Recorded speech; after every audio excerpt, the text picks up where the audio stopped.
I saw the prince eat a man, and no one said a word. I grew up in a small village in the north. Dry land, red dust, goats everywhere.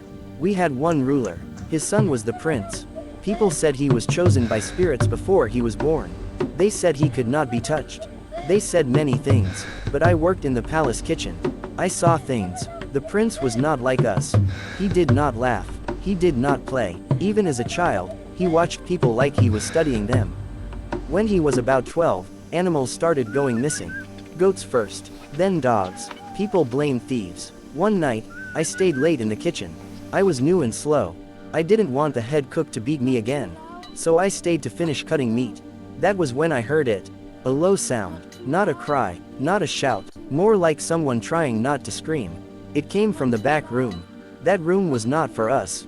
Only the prince and his guards used it. I should have left, but I didn't. I walked closer. My hands were shaking. The door was not fully closed. There was a small gap. I looked inside. At first, I did not understand what I was seeing. The room was dim.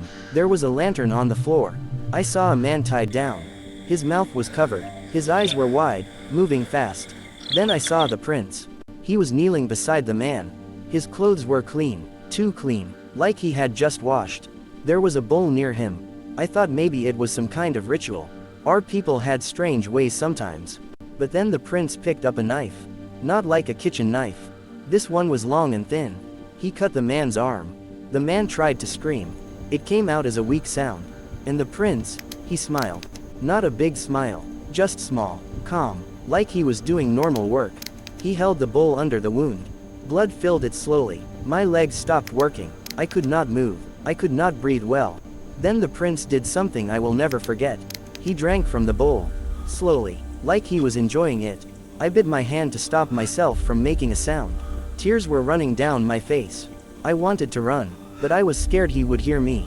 After that, he cut again. And again. I don't know how long I stood there. It felt like forever. At some point, the man stopped moving. The prince didn't stop. He kept cutting. Smaller pieces this time. Then he took one piece, and ate it. I almost vomited. That was when a guard walked past the hallway. I stepped back fast and hid in the shadows. When I looked again, the door was closed. The next morning, no one talked about it. A man was missing from the village. People said he traveled. That was the story. I watched the prince that day during breakfast. He sat with his father like nothing happened. Clean, calm, quiet. No one questioned him. Days passed, then weeks. More people went missing. Always at night. Always someone poor. Someone no one would fight for. I wanted to tell someone. But who? The head cook once warned me. He said, if you see something in this palace, forget it. Your life is small. I understood what he meant. One night, I tried to leave the village. I packed small food and waited till dark. As I passed near the palace gate, I heard my name. I froze. It was one of the guards. He smiled at me, not a kind smile. Where are you going? He asked. I said I was going to see my sick aunt. He stared at me for a long time. Then he said, the prince is calling you. My chest went cold. I followed him. We walked to that same back room. My legs felt weak. The guard opened the door and pushed me inside. The room smelled worse this time. The prince was there, alone. He looked at me like he already knew everything. Come, he said. His voice was soft. I walked closer. Slowly. There was no body this time. Just stains on the floor. He circled me, like I was an animal. You saw me, he said. It was not a question. I could not speak. He stopped in front of me.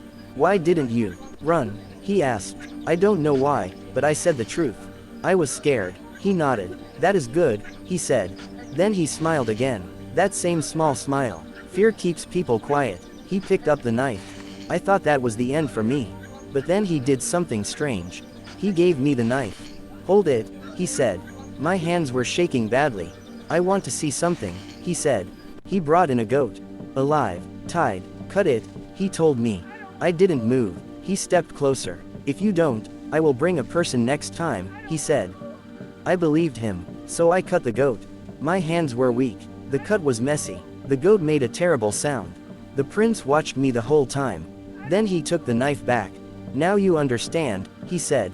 I didn't, but I nodded. After that night, I was not just a kitchen boy anymore. I was part of his secret. I helped clean. I helped hide things. I never ate the meat. Never. But I was there. Years passed. The prince became king. Nothing changed. People still went missing. But now, no one even asked. I am old now. I left that place long ago. I don't say where I am. Sometimes I still hear that sound at night. That low sound. Like someone trying not to scream. And the worst part, if you visit that region today, people will tell you the king was strong. They will say he protected the land. They will not tell you what he ate. But I know. Because I saw it.